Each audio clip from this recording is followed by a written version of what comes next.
Good afternoon, dear Forex traders. This is the latest business news on Insta TV channel.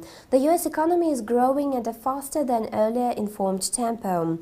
The last estimate released by the Department of Commerce showed that in the third quarter the GDP increased by 3.1% versus the flash estimate of 2.7%.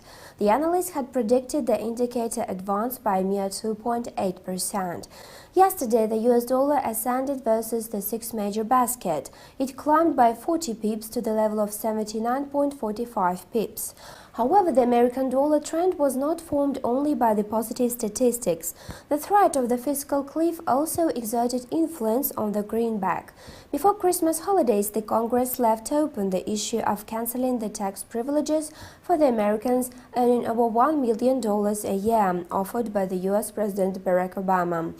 The majority of the Republicans voted against these measures. On the overall, the American citizens stand up for such offer of their president. Find out more events on financial markets with us. Goodbye.